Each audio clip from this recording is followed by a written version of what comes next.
Jeremias, capítulo de número 13. Abra comigo a sua Bíblia, por favor. Livro do profeta Jeremias, capítulo de número 13. Oh, aleluia! Aos irmãos que estão aí nos acompanhando ao vivo, pessoas que não podem congregar presencialmente ainda, estão impossibilitadas. Alguns, quem sabe, assistindo e acompanhando o culto dessa noite de um leito, de um hospital, ou acamados em casa, outros envolvidos em afazeres, alguém, quem sabe, com um fonezinho no ouvido, acompanhando o culto dessa noite, realizando algum trabalho manual, que a graça do Senhor te alcance na mesma atmosfera que nós estamos vivendo aqui, e que em nome de Jesus você se sinta inserido no corpo de Cristo, assim como nós estamos aqui. Deus te alcance aí também. Jeremias capítulo 13, quem achou diga amém. Diz assim o texto sagrado: assim me disse o Senhor, vai, compra um cinto de linho e põe-no sobre os teus lombos, mas não o metas na água. E comprei o cinto de linho conforme a palavra do Senhor e o pus sobre os meus lombos.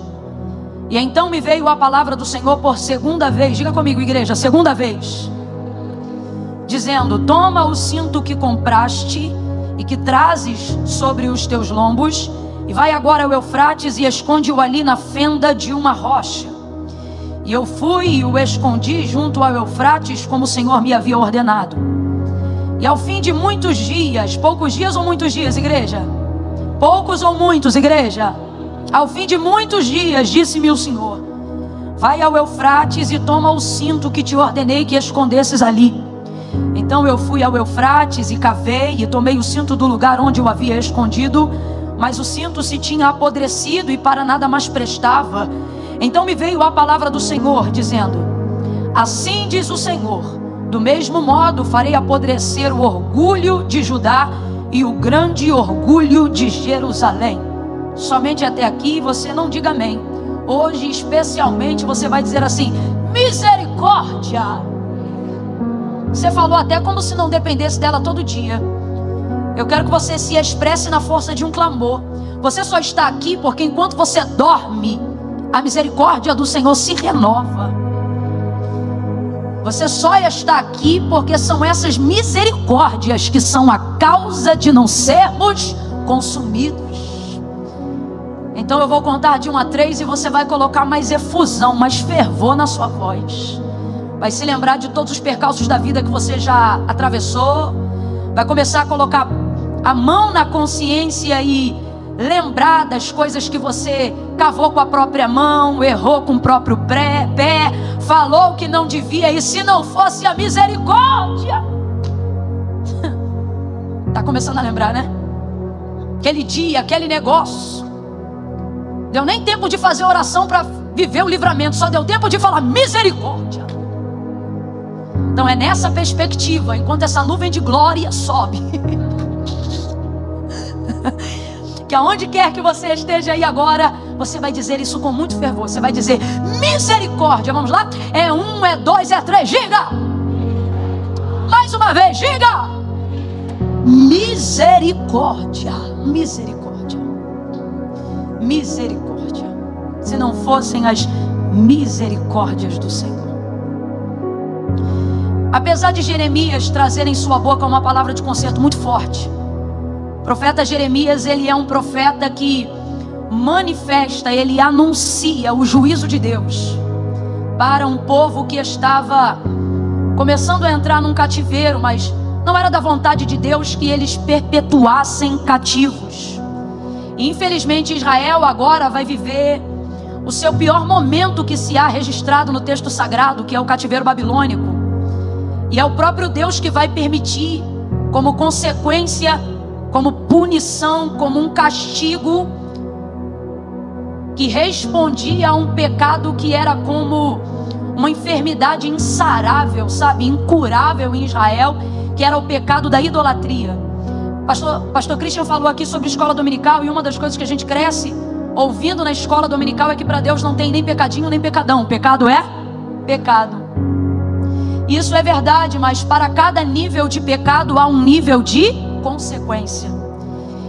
E esse pecado em especial, que é o pecado da idolatria, era o tipo de pecado que trazia para Israel as consequências mais desastrosas que eles poderiam passar na vida, porque o pecado de idolatria constitui para Deus pecado de prostituição, pecado de rebeldia, que é equivalente à desobediência, que é a mesma coisa de feitiçaria, e etc, etc, etc. Então veja, o pecado da idolatria, ele é um abismo tão profundo que ele vai abrindo abismos dentro do próprio abismo que já foi aberto.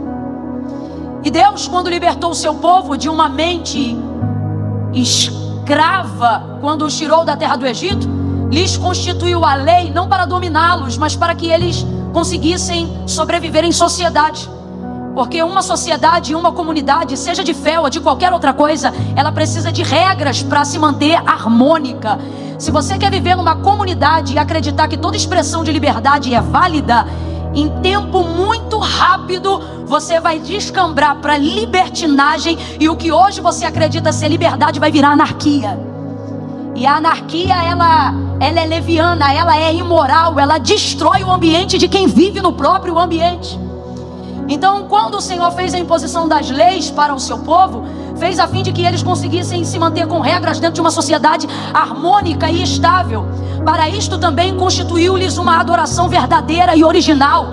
Deu-lhes a oportunidade de prestar um culto litúrgico ao único Deus vivo. Eu vou repetir, ao único Deus vivo. Eu vou dizer de novo, ao único Deus vivo, ao único. Quando ele abole essa mente de escravidão, ele não está tirando apenas as algemas das mãos, as correntes dos pés. Ele não está tirando apenas as marcas das chibatas nas costas. Ele não está tirando apenas a ausência que lhe falta por não terem a dignidade de um salário. Ele está lhes restituindo a consciência de um indivíduo que merece respeito e também tem a oportunidade de dignificar aquilo que está à sua volta.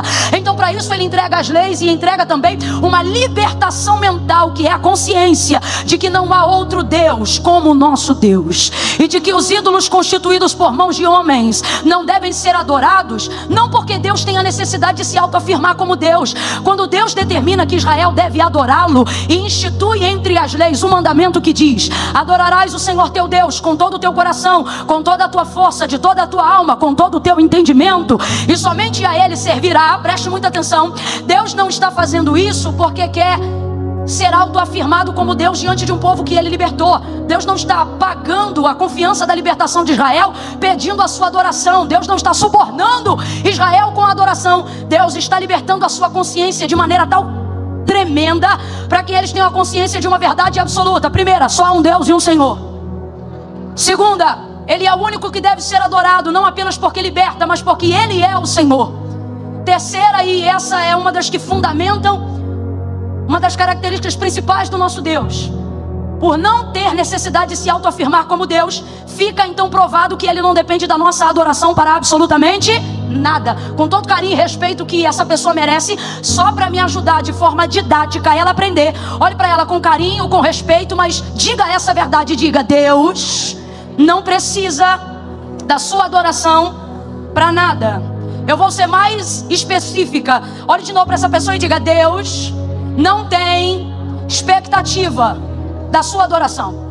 Sim, é isso mesmo que você acabou de falar. Deus não fica sentado esperando que você o adore para se sentir mais Deus, para se sentir mais Senhor. Se você adora, Ele é Deus. Se você não adora, Ele continua sendo Deus. Se você o ama, Ele é o Senhor. Se você não ama, Ele continua sendo o dono do amor. Ele é a manifestação viva daquilo que Ele diz, daquilo que Ele faz, daquilo que Ele é. Então, quando Deus estabelece que Israel deve adorá-lo e tão somente a Ele, Ele não faz isso para se autoafirmar como Deus. Ele faz isso para dar uma oportunidade de libertação plena para Israel e também uma oportunidade de fazer a coisa certa. Porque Deus não depende da minha da adoração para nada. Mas poder adorar ao único Deus verdadeiro não é um fardo, é um privilégio. Porque nem todos podem adorá-lo. É bem verdade que na tentativa de trazer todos para adorarem a Deus, nós vamos compartilhando filosofias como se fossem cristãs, quando na verdade não são. Por exemplo, você pode adorar a Deus onde você está, do jeito que você quiser. Isso não é verdade. Você não pode adorar a Deus de qualquer forma, onde você está e do jeito que você quiser. O Deus adorado estabelece critérios para a sua adoração. Afinal, o adorado é Ele. E quando eu digo isso, por exemplo, já não cabe a tua opinião no culto para dizer: gosto disso no culto e não gosto disso no culto. O problema é teu, o culto não é teu. São algumas coisas que são duras de ouvir e de falar também, não se engane, mas que são realidades que precisam estar fundamentadas dentro da nossa consciência. Quando Deus quer promover esse nível de libertação, Ele diz então para Israel, por intermédio de Moisés: eles vão me adorar e somente a mim. Por quê? Porque os outros não se importam de terem amantes no relacionamento. Quem adora Baal também pode adorar Azera. Quem adora Azera também pode adorar Moloque. Na montanha de Sicar, em Samaria, em uma delas, havia altar para todos eles. E não havia nenhum problema. Mas quando a samaritana, João 4, busca um lugar para pedir perdão, consciente de que tem um altar em Samaria, ainda que não legítimo, ela pergunta se pode ir lá. E Jesus diz o que para ela? Tu sabes que a salvação vem dos judeus. Ou seja, se você quiser procurar um altar legítimo, vá para Jerusalém, porque existem critérios. O caso dela ali é excepcional, porque ela não pode entrar em Jerusalém e nem subir no monte. E aí é por isso que Jesus se coloca ali na posição, porque quando Ele perdoa ela mediante a confissão que Ele impele ela a fazer, quando manda o marido vir, ele tira ela dessa sinuca de bico, né? No monte Deus não recebe, no templo você não entra, mas fica tranquila, a hora chegou, já vem e fala contigo. Ele está dizendo: a hora agora sou eu. Mas ainda assim é um critério. E quando Ele libera perdão para ela, Ele não está abolindo aquilo que foi falado no início aqui da palavra, os princípios, não. Ele está abolindo os rituais, mas está mantendo todos os princípios. E isso está provado, porque é Ele que libera o perdão para ela. Sabe por quê? Para ter perdão precisa de altar, para ter perdão precisa de sacerdote, para ter perdão precisa de sangue, para ter perdão tem que ter expiação. Quando Ele encontra com ela, Ele sabe o que Ele está dizendo? Você precisa de um altar, eu estou no memorial de Jacó. Você precisa de um sacerdote, eu sou o sumo. Você precisa de sangue, eu sou o cordeiro que tira o pecado do mundo. E Ele libera o perdão para ela. Então existem critérios. Agora vai ouvindo aí. Acerca da idolatria de Israel, ela precisa ser combatida e haverá consequência, porque quando Deus orienta seu povo a adorar tão somente a Ele, volto a dizer, não faz isso por ter necessidade de se autoafirmar como Deus, mas faz isso porque é uma questão de inteligência. Olha o que Ele diz, gente. Se você não gostou do que eu estou falando, ou do que eu estou a dizer agora, então você não gosta do que a Bíblia diz. Só não se incomode por ser eu que estou falando, porque não foi Moisés que falou, não foi Paulo que falou. Agora são palavras do próprio Deus instruindo Moisés e Arão para instruírem o povo. E Ele diz: não adorem a ídolos constituídos por mãos de homens, porque eles têm boca, mas não falam, eles têm ouvidos, mas não ouvem, eles têm pés, mas não caminham, eles têm mãos, mas não sustentam. Antes eles precisam ser carregados, guiados e amparados por aqueles que foram criados. E aí você começa a entender a dificuldade desse povo adorar um Deus que não é guiado. Aí você começa a entender a dificuldade de adorar um Deus que não pode ser mandado. Aí você começa a entender a dificuldade de se manter fiel a um Deus que não pode ser subornado, nem com prato de oferta, nem com manjar. E talvez tenha alguém aqui pensando: e com jejum? Nem com jejum, nem com dízimo, nem com oferta. As tuas metodologias de consagração, ainda que cristãs, não obrigam Deus a dizer sim quando Ele quer dizer não. Não adianta subir monte, bater pezinho no chão, dizer: Deus, eu sou tua serva. Pode rapar a cabeça, pode deixar a barba crescer, pode botar pano de saco, cinza na cabeça, jejum de Daniel, propósito de Daniel, pode fazer campanha de 7, de 14, de 21. Se você quebrar o princípio, vai ficar quebrado. Mas se você fizer com a seguinte motivação: qual, Camila? Eu não estou jejuando para Deus me dizer sim, eu não estou jejuando para Deus me dizer não, eu estou jejuando para me consagrar, para que para eu aguentar a vontade dEle, seja sim ou não. O que Ele for dizer, eu vou obedecer. Esse Deus não pode ser mandado, esse Deus não pode ser guiado. E essa é uma das maiores dificuldades do século 21, porque vivemos sobre a ministração severa da democracia. E aí você apresenta um Deus totalmente teocrático, cujo profeta Isaías diz que quando ele faz reunião no céu, ele chama aqueles que estão com ele, e isso inclui tudo que João disse que viu, os 24 anciãos, os anjos. E aí você pensa: se tem reunião vai ter votação. Não, aí o profeta Isaías diz, ele só chama todo mundo para dizer o que ele vai fazer. Ele não pergunta para ninguém se ele pode fazer, ele não pergunta para ninguém se alguém quer que ele faça. Ah, se eu fosse você, eu tirava alguns segundos para adorar o Deus soberano. É difícil numa linguagem onde parece que o sonho de liberdade é democracia. E eu nem vou entrar nesse mérito, porque senão eu vou dar na cara dessa democracia falsa e leviana, aonde diz que todo mundo tem liberdade para falar a verdade, desde que seja a verdade do outro. Que expressão de liberdade legítima é essa? que todo mundo pode falar o que quer, mas quando a gente fala o que pensa, aí é preconceito. Isso não é liberdade. Essa democracia é falsa. E nós não vamos ser amordaçados por ataduras que se fingem de ética, mas são corruptas, mentirosas. Deus agora então dá essa orientação. Olha, não é porque eu preciso ser adorado por vocês, não. É porque vocês vão adorar ídolos que não podem fazer absolutamente nada por vocês. Nada. Agora, e esse Deus, o Deus de Israel, o Deus de Abraão, o Deus de Isaac, o Deus de Jacó? Esse, profetas viram uma imagem tipológica dele numa revelação. Ezequiel, Daniel, João na ilha de Patmos. E todos eles, mesmo que em tempos totalmente distintos e desprovidos do conteúdo que um e outro escreveram, provam que a visão era real entre todos. Eles dizem: esse tem boca e fala, e quando ele abre a boca, uma espada aguda e afiada sai. Esse que nós decidimos servir é aquele cujo salmista Davi salmodiou. E ele diz: eis que não tosquenejará o guarda de Israel. O Senhor é quem te guarda. Sabe o que a Bíblia está dizendo? Está fazendo alusão a um Deus que não tem pálpebras. Aí isso faz a gente entender a visão de Ezequiel, Daniel e João, quando diz que os seus olhos são como chama de fogo. Toscanejar não é dormir apenas, mas é piscar. E aí você começa a entender um Deus que tem os seus olhos reluzentes por todo lugar aonde estiver alguém. Faz também a gente compreender o poder de sua onipresença, conforme relatado por Davi no Salmo de número 139, quando ele diz: se eu botar a minha cama lá no fundo, bem no profundo do abismo, ali tu estás. E se eu tentar me esconder nas trevas, eu não vou conseguir, porque as trevas e o dia para ti são a mesma coisa.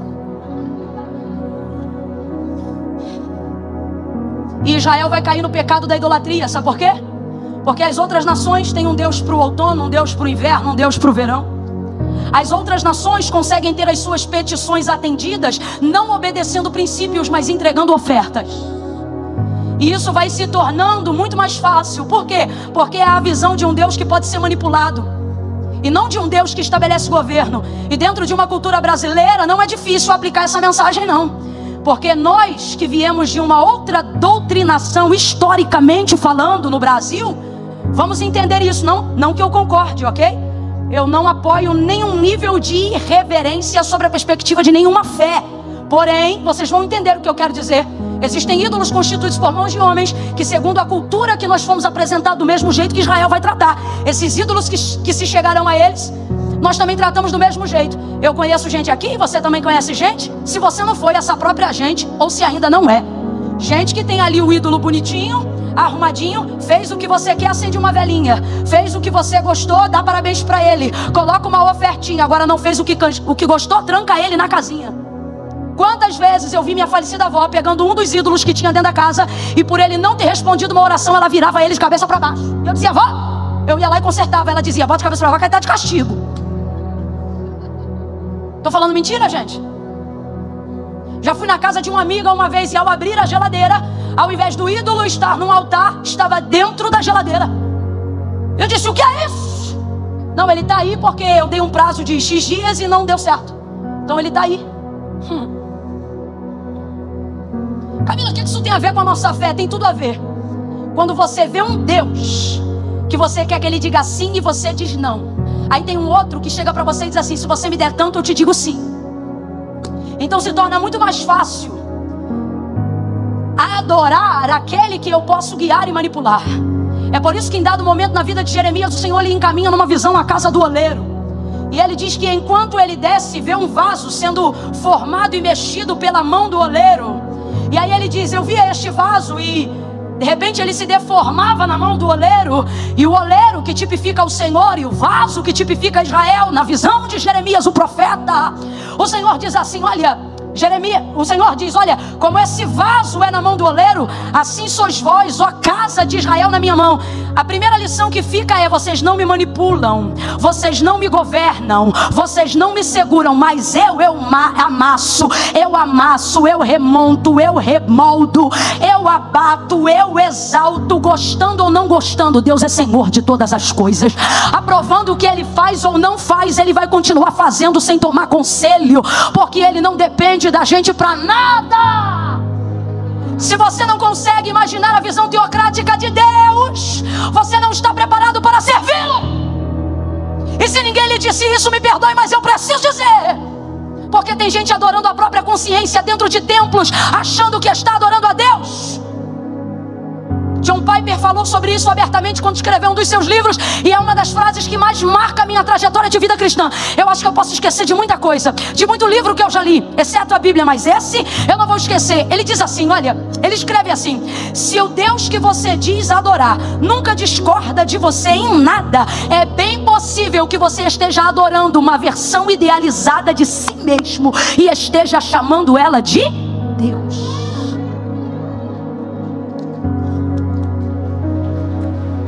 Não quer aplaudir, não aplaude não, mas se vai aplaudir, aplaude com vontade.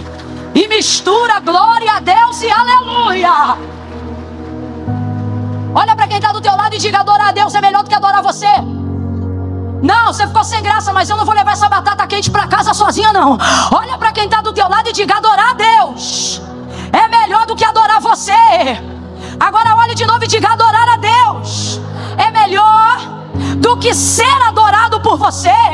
Vamos adorar a Deus, gente, vamos adorar a Deus. Só Deus aguenta o peso da adoração. Pode ver, todo mundo ao longo da sua história que se permite ser adorado e idolatrado por alguém sucumbe debaixo da própria glória. Ninguém aguenta o auge, só Deus aguenta o auge da adoração. Só Ele é o dono do querer e do efetuar. Portanto, nele, por Ele, dele, para Ele são todas as coisas. Ainda antes que houvesse dia, eu já existia, diz o Senhor, e não há quem possa escapar das minhas mãos.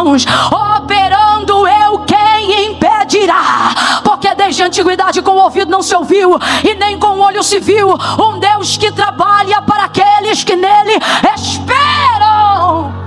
Ah, Israel! Ah, Israel!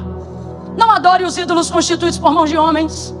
Não adorem os ídolos constituídos pela sua consciência. Adore a Deus. Ele vai te confrontar? Vai. Camila, Deus também humilha? Se quiser, Ele humilha. Camila, pode ser que Ele me fira? Pode. Mas Ele mesmo diz: se fui eu que fiz a ferida, também sou eu que saro. Responsável, completo, pleno, perfeito.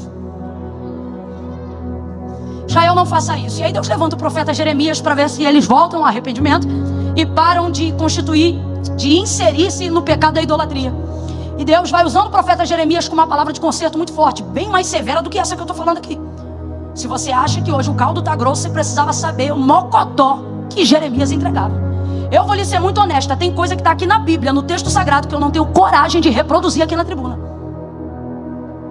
Quando ele usa, por exemplo, a forma das nações estrangeiras e dos ídolos como amante, dizendo como eles vão violentar Israel.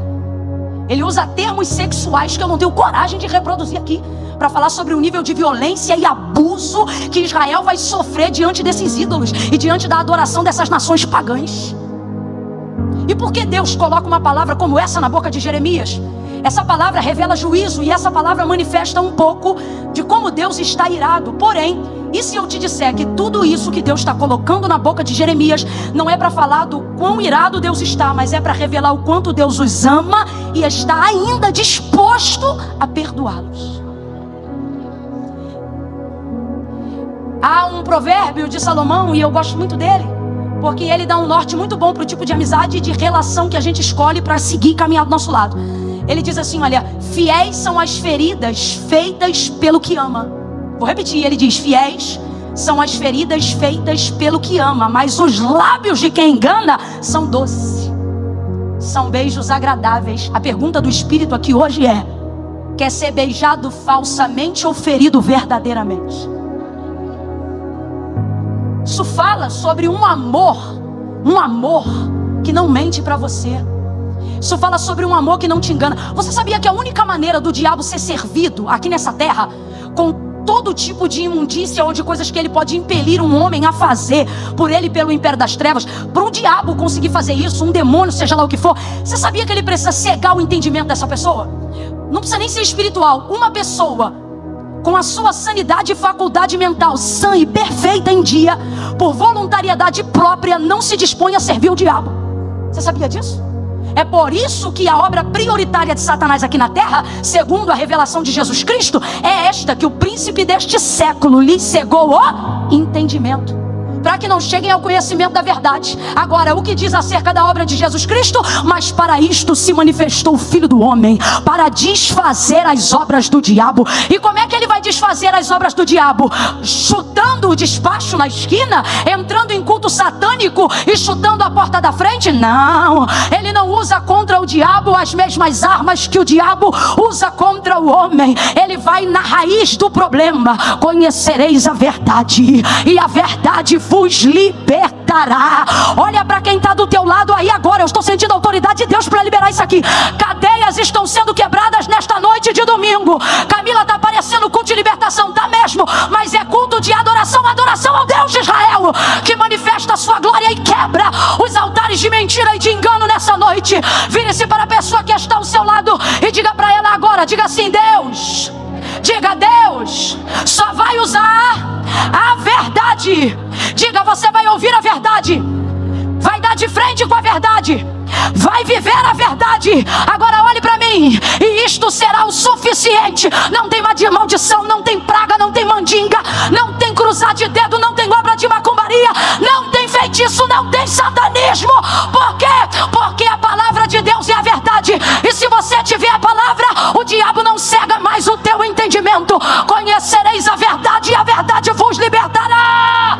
E se o Filho do Homem vos libertar com o quê? Com a verdade. Verdadeiramente sereis livres. Quem é livre, renda graças ao Senhor.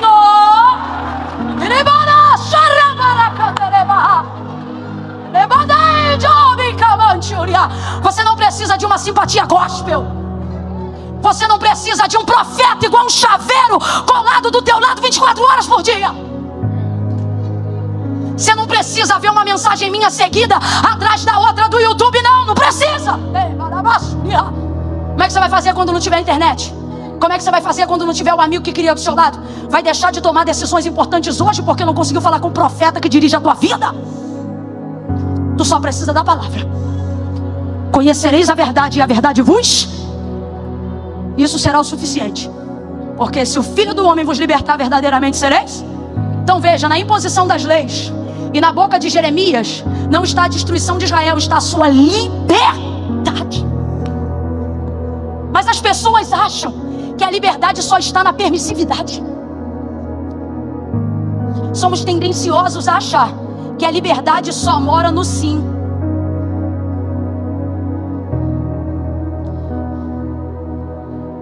Você sabe como é que tua mãe e pai estabelecendo um critério educacional familiar, tá bom? Um padrão, um modelo. Te criaram para você ser o homem que você é hoje, a mulher que você é hoje, ou que você está tentando ser? Foi dizendo sim para tudo? Foi? Mãe, quer ir na festa da amiga? Vai sim, filha.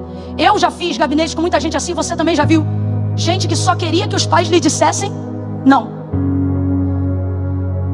Gente que procurou ser amado por outra casa, procurou ser guiado por outra família, porque percebeu que em casa não tinha limite. E quem não tem limite não sabe aonde pode chegar.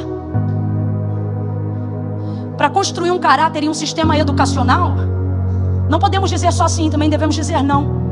Então vou perguntar de novo, tua mãe dizia sim para tudo? Papai deixava você fazer tudo? Não deixava nada.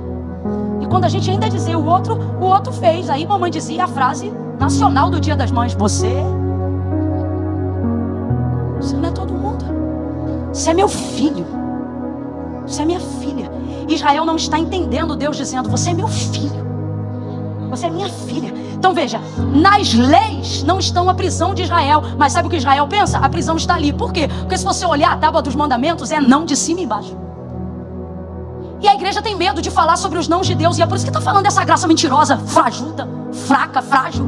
Porque tem medo de falar do tutano que é a graça de Deus. O pessoal quer falar de graça como se não houvesse renúncia nem sacrifício, quando na verdade o próprio Jesus Cristo, no seu primeiro sermão, vem ao mundo e ele diz: não cuideis que vim trazer a paz, mas a espada. Jesus ia ser execrado pela sociedade de hoje também. Muito severo, língua muito pesada, religioso. Não iam aguentar o sermão dele 15 minutos. O Jesus que essa galera diz adorar, eles não aguentam esse Jesus 15 minutos numa conversa franca. Olha o que Jesus fala sobre a metodologia da graça. Se teu olho te condena, vai levar um bode, porque um bode ou dois era para expiação do pecado. E aí o pecado estava perdoado, mesmo que estivesse no coração. Mas agora ele vem e ele diz: eu não vim desfazer a lei, eu vim ensinar como é que cumpre. Aí ele diz: se teu olho te condena, arranca-o fora. Camila, não é literal, mas está na cara o que é. Ele está dizendo: ou é intencional e é verdadeiro, ou com bode ou sem bode você vai queimar no fogo do inferno, aonde o verme não morre e o fogo não apaga. Gente, não gosta do que eu estou dizendo? Não reflita a minha autoria do que reproduzo. Está escrito ali: e disse Jesus. Vai lá para Mateus, no Sermão da Montanha. Ninguém aguentou. Depois de um tempo foi todo mundo indo embora. Essa galera que ama o Senhor, né? Esse povo que vê, né? Um milagre. Ai, que maravilha. Aí daqui a pouco tá todo mundo indo embora. Todo mundo indo embora. Jesus não tem necessidade de segurar ninguém em culto, não. Lembra quando eu falei que ele não precisa ter autoconfirmação para ser adorado? Aí ele vira para os discípulos e ao invés de dizer: peraí que o fulano vai cantar daqui a pouco, ó, não vai embora não que eu vou fazer um milagre já. É ruim, hein? Ele diz assim: e vocês não querem ir também não? Eu quero saber se é esse Jesus que você ama. Aquele que é verdadeiro. Aquele que faz a ferida, mas traz o bálsamo. Aquele que te transportou do império das trevas. E na hora que você viu a luz, doeu a vista igual Paulo. Vai ver, ficou cego e perdido por um tempo. Quem sabe foi com a cara na poeira. Mas hoje você pode dizer: não vivo mais eu, mas Cristo vive em mim. E a vida que agora vivo, eu vivo para Ele. Deus então, quando coloca palavras como essa na boca do profeta Jeremias, não é para revelar seu ódio, porque Deus não está manifestando seu ódio. Ele está manifestando o anúncio de um juízo, porque está irado. E esse juízo só vai ser executado caso Israel não se arrependa. Porque aquele que se arrepende, aquele que confessa e deixa, alcança juízo, gente. Alcança o quê? Misericórdia. Por isso ele bota essa palavra na boca do profeta. Vai lá, Jeremias. Aí ele levanta Jeremias, muita autoridade, e ele diz: o que eu colocar na sua boca você vai falar. Se eu te mandar plantar, você vai plantar. E se eu te mandar derribar, você derriba também. Se eu te mandar construir, você constrói. Se eu te mandar destruir, você destrói. Camila, está na Bíblia, tá? Jeremias capítulo 1. Deus manda destruir? Manda. Está na hora de vocês entenderem como é, do jeito que é e como Ele quer.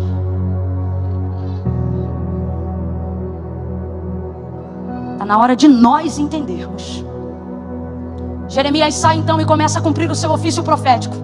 E agora Deus vai fazer algo difícil com Jeremias. Porque Deus não vai usar para entregar a palavra de conserto quem não estiver envolvido com a misericórdia.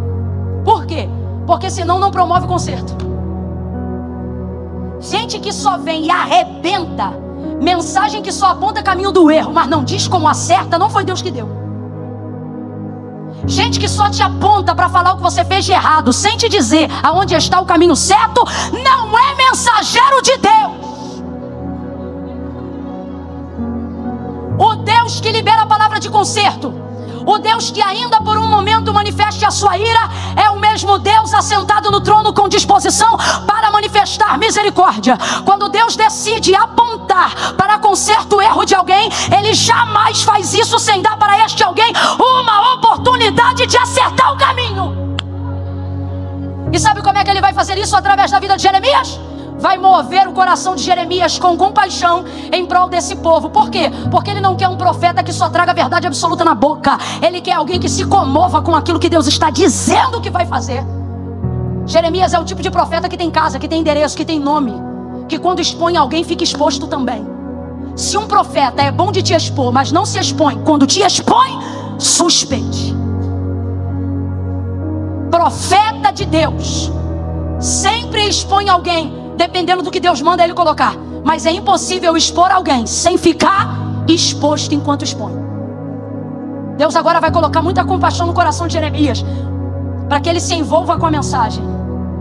Leva mal não, mas há um tempo atrás a gente ouviu uma regrinha que não é real. E quem é pastor aqui sabe que não é real. Você aprende a administrar, você aprende a setorizar, mas isso não é uma realidade sentimental. Pode ser uma realidade administrativa, pode ser uma realidade organizacional, mas não é uma realidade sentimental. Você sabe o que? Gente que trabalha na igreja, vive na igreja, tá aqui os pastores, a pessoa que diz assim: uma coisa é a igreja, outra coisa sou eu. Uma coisa é a igreja, outra coisa é a minha casa. É bonito no discurso, na vida real não é assim não. E não me diz que não é não.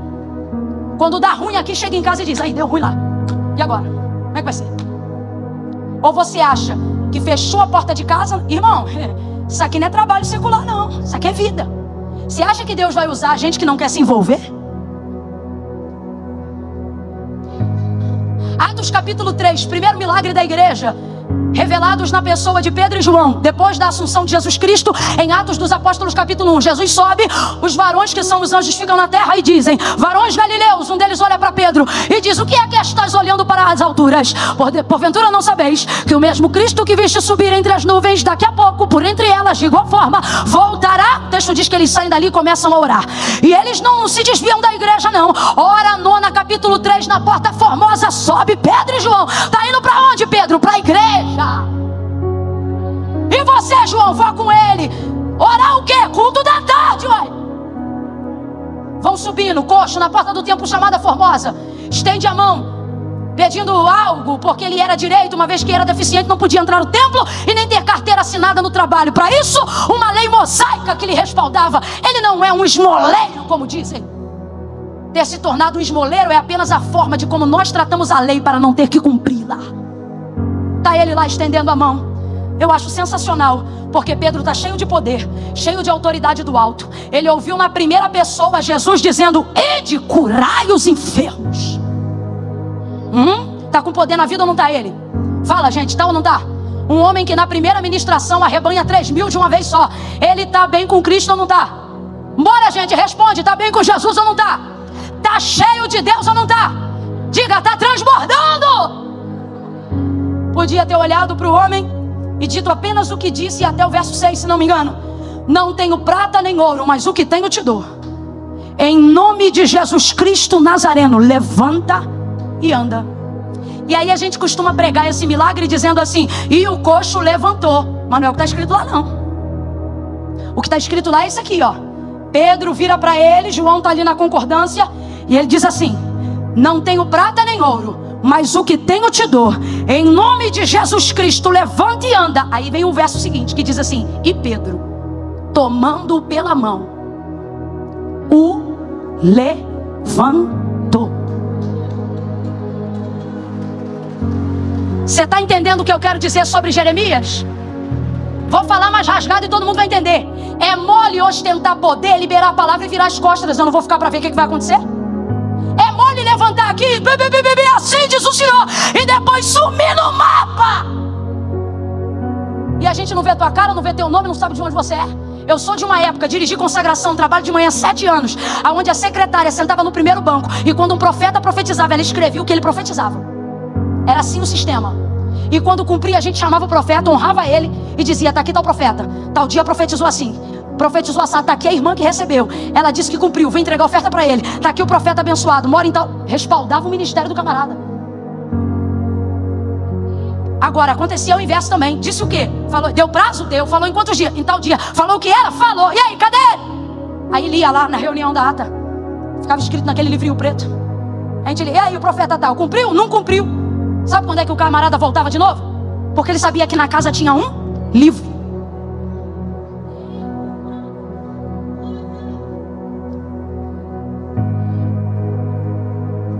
Deus não vai usar gente que não se compromete com o que fala. Deus não vai entregar unção, poder e autoridade para gente que não se comove. Você sabe qual era a principal motivação de Jesus em fazer milagres? Não era porque era o Filho de Deus. O texto diz em João: é porque o coração dele se movia de compaixão. Quer ter poder para fazer milagres? Comece a pedir ao Senhor que antes de te dar poder, comece a te dar compaixão. Para Deus colocar Jeremias do jeito que Ele quer, para usar ele, para ver se haverá arrependimento, Deus envolve ele. Como é que Deus envolve ele? Do jeito mais difícil que Deus pode envolver um homem. Como? Mandando ele investir naquilo que Deus não quer pagar. Desse jeito. Deus tem dinheiro para tudo, sim ou não? E ouro. Eu fico imaginando Deus chegando numa lojinha e alguém perguntando, crédito ou débito? E ele perguntando, aceita ouro?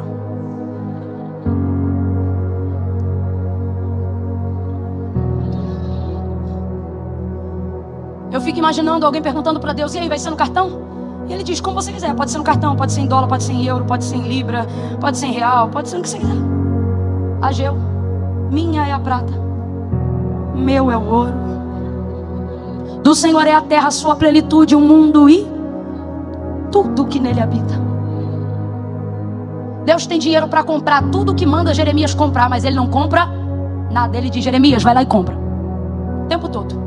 O capítulo 13 é apenas uma retratação de um dos investimentos que Deus manda Jeremias fazer. Só que tem uma coisa complicada que acontece aqui. E aqui já é um miolo para caminhar para o fim. Então redobra a atenção. Se ajeita nessa cadeira, vai. Respira fundo, descomprime o diafragma. Vai, menino, me obedece. Vai que vai dar certo. Dá uma ajeitada aí. É muita informação. Ai, Camila, minha mente já está desbaratada. Tu viu 2h30 do Vingadores Ultimato. Tu dormia, acordava e voltava. Aí agora está aqui sendo injetado. E não vai aguentar? Olha para o teu irmão e diz, aguenta sim.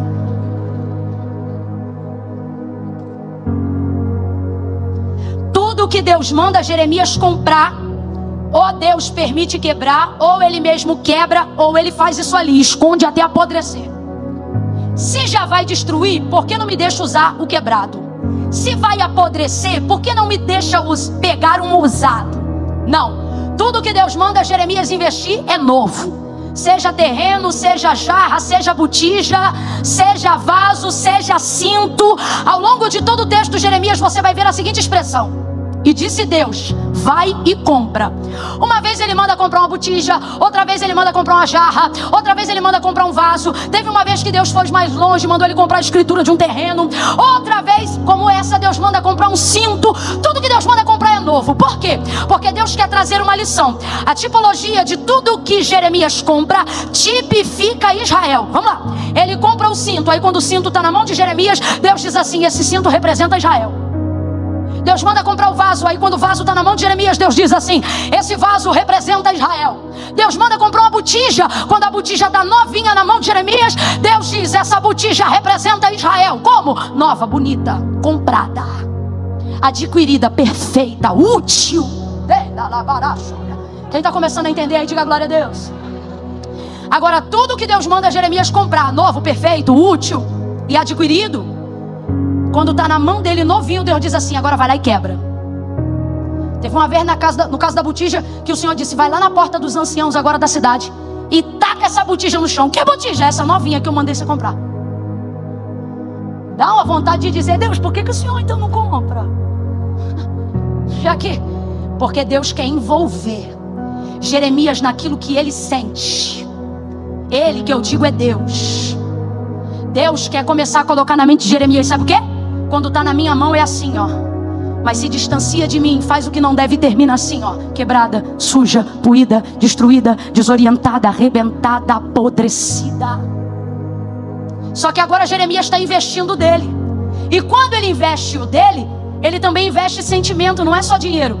Porque ele vê que aquilo que é o que ele adquiriu, deixa de ser quando Deus quebra. Só que Deus vai dar para ele uma nova lição. Na perspectiva de tudo que Deus ensina para Jeremias enquanto ele profetiza, é assim, ó. Quando está cheio, ele diz, representa Israel.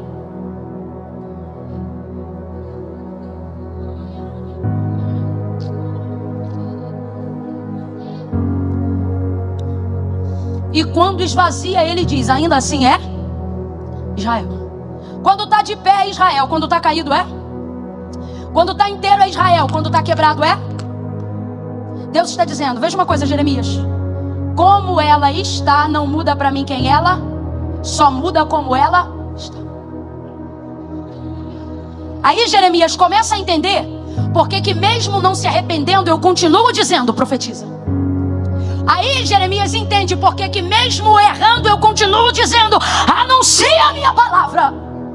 Jeremias vai se envolvendo de tal forma que tudo que Deus coloca na boca dele, ele avisa, ele fala. Parece que eu vejo Jeremias se envolvendo com a ira de Deus. Parece que eu vejo Deus dizendo assim: olha, vai lá agora e diz que eu vou matar os filhos deles. Vai lá agora e manda eles se arrependerem desse pecado, senão eu vou acabar com a família deles. Eu vou esvaziar a cidade, eu vou destruir os negócios. Deus vai trazendo um monte de palavra de juízo. Parece que eu vejo Jeremias já quicando na fúria de uma leoa parida para sair de casa e dizer: eu vou agora. E quando ele está no caminho, preparado para arrebentar com tudo, Deus diz assim: Jeremias. Parece que eu vejo Jeremias dizendo: fala, Deus.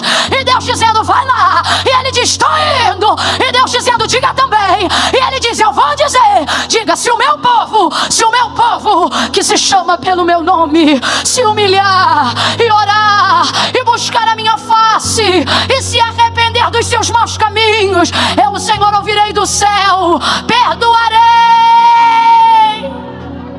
Como é que é? Como é que é? O Senhor está aqui me mandando investir. Eu estou aqui expondo minha vida, meu nome, minha reputação, meu pão. O sacerdote quer comer meu fígado. E agora o Senhor está dizendo que se eles se arrependerem. Jeremias, sabe por quê? Porque eu investi muito. E assim como você não gostaria de perder seu investimento, eu também não vou perder o meu, porque Israel é o meu testemunho. Camilo, o que você está querendo dizer com isso? Para quem não sabe quanto foi investido em alguém, descartar é coisa fácil. Quebrou, joga fora. Você vê obreiro que cai dentro da igreja, quem não é da igreja diz assim: são sem vergonha, tem que desligar e colocar na rua. Mas quando a igreja lembra que deu a primeira gravata, quando o pastor lembra que colocou um camarada para submergir as águas batismais, quando a gente lembra que ele largou cocaína, o erro que ele fez depois não deixa de ser erro, mas a gente lembra de tudo que investiu. E ao invés de descartar, a gente diz: vou investir de novo. É mole você ver um filho translocado, não é seu. E aí você diz: não tem mais jeito não, sabe por quê? Não foi você que comprou fralda, não foi você que colocou pomada, não foi você que botou talco. Você só vê ele agora do jeito que está, mas você não via ele com 3 anos olhando para a cara do papai dizendo: papai, eu te amo. Só que tudo isso está no coração do papai, tudo isso está no coração da vovó, tudo isso está no coração do pastor, tudo isso está no coração de uma esposa que você olha hoje e diz: esse marido não é para ela, não é para ela, mas era ele que chamava de amor, e é por ele que ela está há mais de 10 anos de joelho dobrado dizendo: Deus, eu creio, Deus, eu creio, Deus, eu creio. Alguém diz: ei, não vale a pena, é melhor desistir. Só que Deus está dizendo: ei, você só vai desistir se não tiver consciência do quanto investiu até aqui. Eu estou sentindo um temor de Deus aqui. Gente que entrou com a promissória para colocar no altar de Deus e dizia assim: Deus, está na tua mão. Deus está dizendo: na minha não, na nossa. Porque eu libero a palavra e tu profetiza. Eu libero a palavra e você ministra. Você não vai desistir. Olha para quem está do teu lado e diga: você investiu demais. Você investiu demais. Enquanto o nego ia para a balada, você ia para a consagração. Ah, Camila, eu não quero mais saber de ministério, mas o ministério ainda quer saber de você. Porque enquanto os outros iam para a festa de 15 anos, tu ia para a vigília adorar Jesus. Você investiu demais para desistir do que Deus colocou na tua mão agora. Tem gente aqui que tem 20 anos de casamento. Aí agora deu crise. Vai mandar embora, vai mandar embora. O que você vai fazer com esses 15 anos de oração clamando por essa vida? Aí não aguento, eu falo rasgado porque me irrita. Tô careca eu não fico.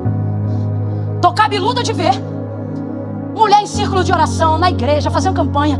Eu digo isso porque elas são a maioria até numa questão quantitativa, né? São 4 mulheres para cada um homem. Não que um tenha que ter as 4. É uma estatística. Vem pra igreja, ora, busca, jejua. Irmã, tá fazendo o que aqui? Quantas vezes eu e minha mãe abraçava a campanha de oração e consagração, libertação do vício, da cocaína, disso e daquilo, emendava em oração. Teve campanha que a gente fez de 2 anos. Esses dias eu conheci uma irmã que estava fazendo campanha há 14 anos. Aí eu não aguento. Você acha que essas orações vão para onde? Não, me explica, que eu quero entender como é que essa tua mente funciona. Essas das orações, de tudo que você pediu, que você orou, que você fala, essa pessoa que é alvo constante da sua súplica, você acha que no céu tem o quê? Tipo um lixão? E não, isso aqui vai para... Você acha que é isso que Deus faz com as suas orações? Oração é coisa tão séria que quando a gente se posiciona a orar, o Espírito Santo posiciona do lado, para garantir que ela vai ser tão bem feita a ponto de não poder ser negada. Aí olha o que me aborrece. Vem uma irmã e ora 20 anos por um homem. 20 anos orando por um homem. Aí um dia da crise, cansei. Camila, mandei o homem embora. Eu fico só olhando. Eu digo, mandou? Tá bom. Não dá um ano. O que outrora eu chamava de sem vergonha, vai para a igreja. Vai ouvindo. Entrega a vida para Jesus.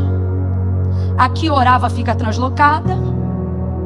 Chega a novinha que está na casa de Deus dizendo, Deus, eu quero. Não, vai ouvindo. Aí vem alguém que não orou por ele nem um ano, nem um minuto. E colhe um homem abençoado, restaurado, livre dos vícios que são resultados de oração de uma vida. De alguém que não teve noção do quanto investiu e desistiu no final. Não, para pensar. Você acha que foi quem chegou agora que orou para essa pessoa estar desse jeito? Não. Às vezes ela foi obrigada a ser colhida por outra, porque quem semeou saiu do terreno. Ah não, se tem mulher na casa, olha para quem está do lado e diz, lá em casa não. Não, se tem mulher na casa, abre a boca e diga, lá em casa não. Diga, lá em casa eu planto, Deus rega, dá o crescimento e eu colho, porque a Bíblia diz que os primeiros que plantam são os primeiros a colherem.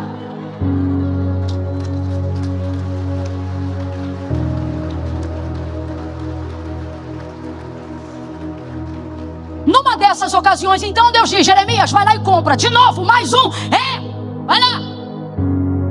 Aí ele compra o cinto, aí Deus diz assim, vai lá no rio Eufrates, cava, não mete na água. Isso determina o tempo. Quem é o cinto? O cinto tipifica Israel. Completa aí, igreja, que agora é didático, rapidão. O cinto tipifica? Por que Israel tipifica um cinto de linho? Porque cinto é testemunho. A roupa de antigamente era o cinto que segurava ela. Então quando Deus diz que Israel é um cinto, Deus está dizendo, Israel é o meu testemunho. E por que é de linho? Porque o linho é o tecido original, mais caro e antigo do mundo, sem mistura. Você não precisa confeccionar o linho com outras coisas. O linho é uma planta que nasce e pode ser tecido originalmente e naturalmente. Terceiro e último motivo, ele é originalmente engomado. O que é goma? Aquele pozinho que a gente comprava para botar na roupa. Os irmãos aí que são, né? Você deixava de molho e depois passava o vinco naquela calça. Lembra os irmãos da Marinha? Tinha que botar goma. O linho colhido, original, ele não precisa de goma. Ele já é engomado. A goma tipificava a presença de Deus sobre Israel. Invisível, porém real. Israel venceu batalhas sem ter espada. Por quê? Não tinha espada, mas tinha goma. Presença de Deus. Não era vista, mas era real.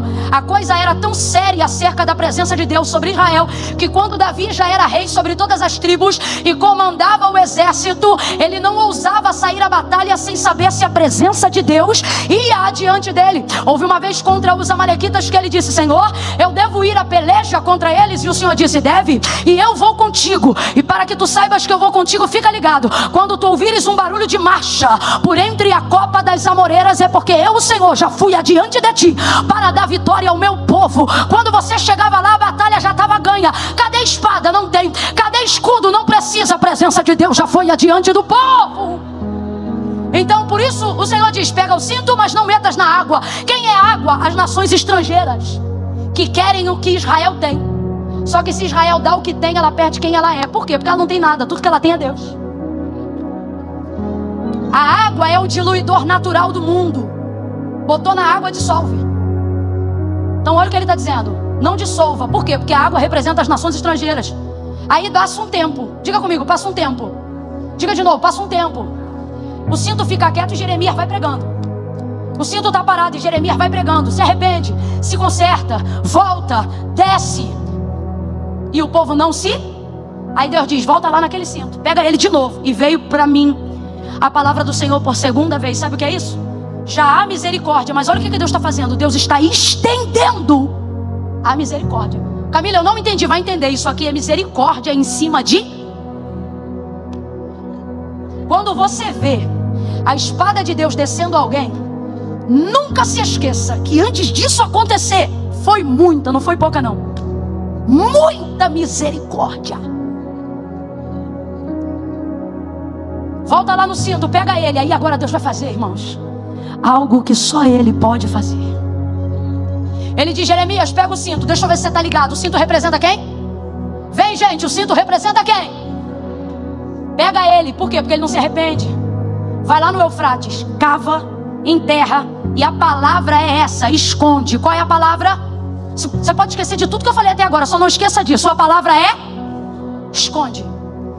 Quem é que está mandando esconder o cinto? Não esqueça disso. Quem está mandando esconder o cinto? Mas o cinto representa quem? Então troque a palavra cinto. Deus está dizendo: esconde quem? De quem? Essa é a pergunta. Deus não enviou o seu Filho unigênito para nos livrar do diabo, como muitas pessoas pensam. Porque nós não devíamos nada ao diabo. Pelo contrário, com o diabo a gente tinha era crédito. Quando você peca, você tem crédito com o diabo, mas você fica no saldo negativo com Deus. As pessoas acreditam que a obra de Deus na humanidade, ao enviar Cristo, foi para livrá-las do diabo. Não. A obra do amor de Deus revelada em Cristo na humanidade foi para nos livrar de Deus. Porque nós pecamos contra, nós iramos, estávamos destituídos da glória de... E Ele é o juiz, não é o diabo. Então olha isso. Jesus Cristo é a revelação perfeita de como Deus cria uma estratégia para nos livrar dele mesmo. Tão grande é o seu amor. Está acompanhando? Quem está acompanhando, diga amém. Agora vamos lá. Israel está numa condição semelhante à nossa antes de Jesus Cristo. Só que Deus vai criar uma estratégia. E agora, compreendendo isso, responda se você está alcançando o raciocínio. Deus está mandando Jeremias esconder o cinto de linho que tipifica Israel, para proteger Israel de quem, gente? Dele mesmo. Camila, e Deus faz isso direto. Pergunta para essa mãe que tem um filho todo errado em casa, se esse menino ou se essa menina já não tinha tudo para ter morrido. Só que Deus respeita, entre aspas, para a gente entender. Deus tem consideração por ele ou por ela. E o menino está todo errado, a menina está toda errada. E Deus não tem compromisso com quem anda todo errado, não.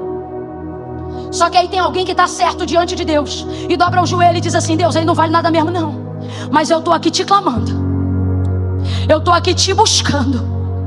Livra ele, livra ela, guarda do perigo e do mal, livra, Senhor. Ouça isso. Deus seleciona o próprio Jeremias, que está com o cinto, que é o mensageiro de Israel, e diz: esconde. Camila, é possível isso? Quando é Deus que manda esconder, é possível. Se tentar se esconder sozinho, não se esconde. Salmo 139. Mas se é Deus que diz esconde, Ele esconde. Por que Deus está fazendo isso? Porque Deus quer estender misericórdia. Quando Deus quer estender misericórdia sobre a vida de alguém, Deus tira essa pessoa da vista. Vou trazer aqui para você entender. É como se Deus dissesse assim: Jeremias, tira Israel dos meus olhos, porque eu estou tão irado com ela, que se ela aparecer diante de mim agora, eu vou consumi-los na ira do meu furor. Então Deus, eu faço o quê? Esconde o cinto. Isso é profético. Deus está dizendo: intercede por Israel. Tem gente na tua casa e você sabe disso, que se a ira de Deus se manifestasse, tal pessoa seria a primeira a ser consumida. Mas ao invés de apontar, Deus está dizendo: ei, como profeta, como sacerdote, você pode execrar, mas escolha clamar por misericórdia. Escolha pedir a Deus piedade. É o próprio Deus que diz: esconde. Camila, mas eu vou esconder dele mesmo? Vai. Ele é tão bom que ele faz essas coisas. Esconde na fenda de uma rocha. Como é que eu escondo na fenda da rocha? Lembra? Quando fala fenda da rocha, eu já me lembro logo. Moisés disse: eu quero te ver. Deus disse: Moisés, o homem não pode me ver e continuar vivo, mas eu quero te ver. Então faz o seguinte: se esconde ali na fenda daquela. Moisés não está em pecado não. A vontade de Moisés é ver Deus. E não tem homem mais santo para ver Deus naquela ocasião do que Moisés. Só que se ver Deus vai morrer. Aí o que Deus faz? Vou dar um jeito de você me ver e não morrer. E qual é o jeito? Eu vou te... De quem?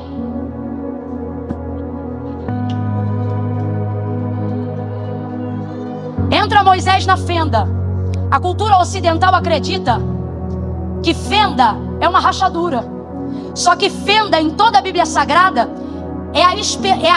não é a rachadura. Como é que fala? É a brecha de uma caverna. Camila, como é que eu determino o que é rachadura e o que é fenda? A fenda, ela precisa ter a seguinte característica: abertura entre uma rocha que seja capaz de cobrir um homem inteiro. E se cobrir dois? Se cobrir dois não é fenda, é caverna. Então por que ele diz fenda? Porque está falando, irmãos, daquilo que o Paulo vai escrever aos Colossenses lá na frente. Escute isso aí. Se couber, mais de um, não é fenda, é o quê? É o quê? Mas se não couber nenhum homem, não é fenda, é o quê? Mas se couber um homem inteiro, de modo que ele se proteja inteiro na brecha de algo que parece caverna, mas não é porque só cabe um, na brecha de algo que parece rachadura, mas não é porque cabe um homem inteiro, então isso é uma... Aqui em Jeremias ele não diz caverna. Paulo também não escreve aos Colossenses e diz caverna. Deus também não olha para Moisés e diz: se esconde na caverna. Ambos utilizam a mesma palavra, seja no grego ou no hebraico. Entra na fenda daquela rocha. Sabe o que é isso? Olha para alguém aí e diga: só cabe um. Sabe por quê?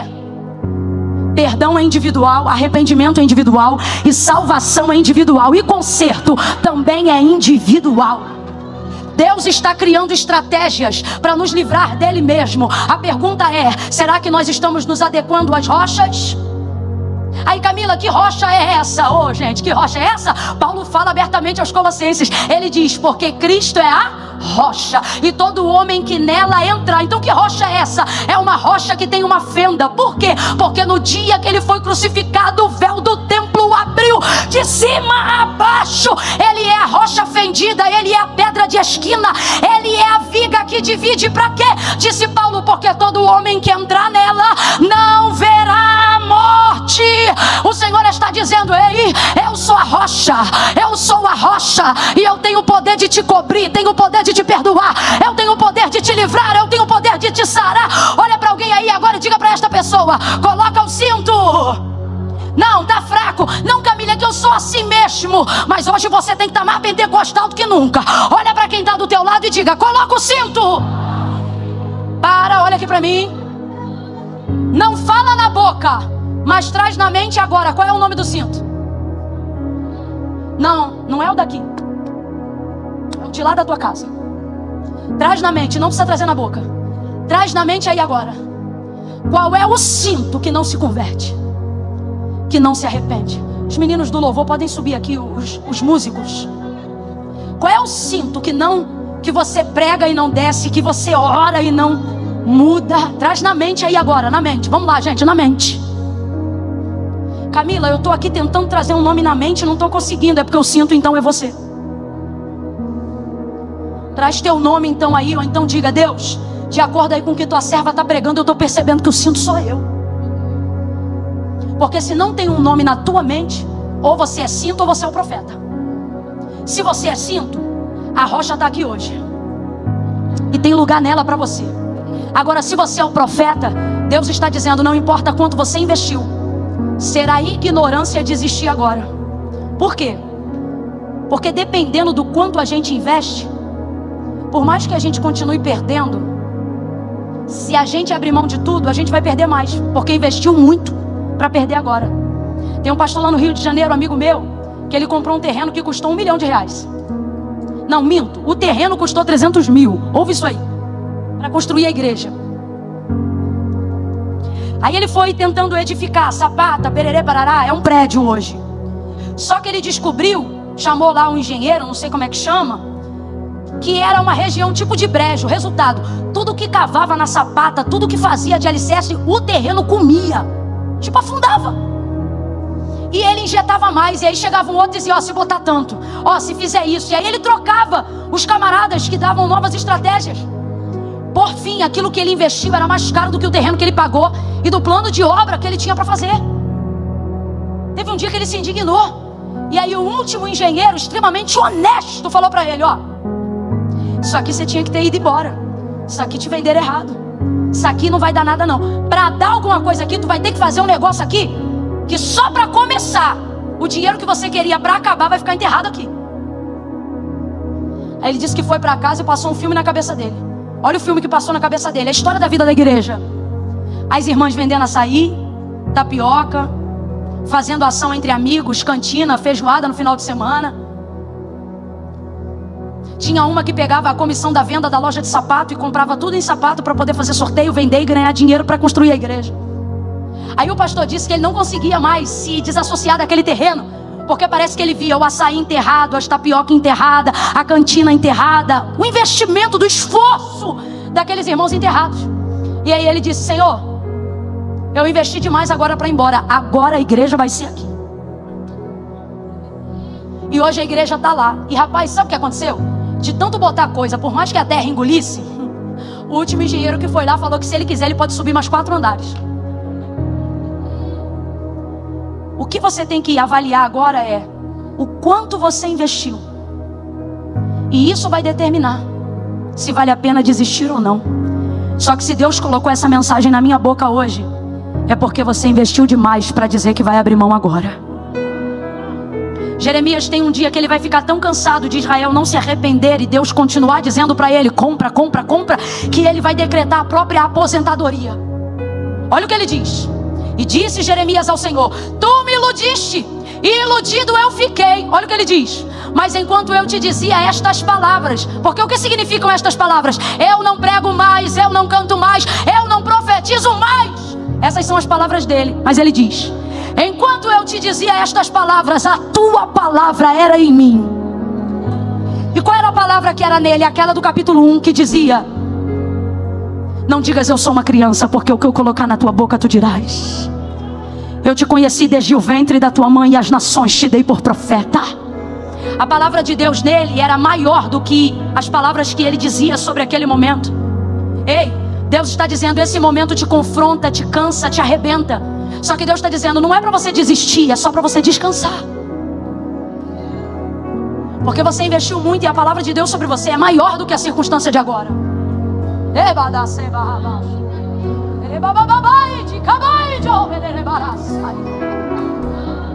Tem gente aqui que é empresa. Deus está falando isso aqui comigo agora. Tem gente aqui que é empresa, para alguém é só um CNPJ, mas para você é um sonho de família. E alguém diz, desiste. Só que Deus está dizendo, não desiste não, porque você sabe que isso é mais do que um CNPJ. Mas Camila, do jeito que está, como é que eu vou fazer? O Senhor está dizendo, bota na rocha. Mas sabe qual é o nosso problema? A gente espera melhorar para botar na rocha. Só que Deus está dizendo, bota na rocha do jeito que está e deixa que eu tiro o que não puder ficar. Camila, parece até uma boa mensagem, mas o problema é que no final você já leu, o cinto sai podre. E lembra, o cinto tipifica quem? Quem o cinto tipifica? Camila, então você está afirmando que Israel vai ficar podre? É isso que eu acho lindo, porque tipifica Israel enquanto é cinto de linho bom, mas quando apodrece, lê o texto, Deus diz assim, Jeremias, assim como esse cinto está podre, eu também vou apodrecer. Aí ele não diz Israel, ele diz, eu vou apodrecer o orgulho de Judá e a altivez de Jerusalém. Sabe o que é isso? Deus está dizendo, ei, não avalie a condição do cinto, só coloca ele na rocha, só entrega para Deus, só coloca em Jesus Cristo. E Jesus Cristo está dizendo, ei, quem vai ficar podre não é o teu filho, é o orgulho dele. Quem vai ficar podre não é a tua empresa, são os corruptos que te roubaram lá. Ele está dizendo, ei, o cinto vai continuar sendo para mim quem ele é, só que é na rocha que eu vou determinar o que ele não será mais.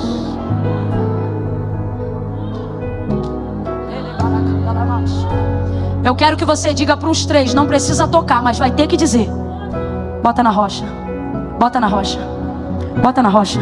Bota esse filho na rocha, esse marido na rocha, essa empresa na rocha. Jesus Cristo é essa rocha. Coloca tudo diante dele.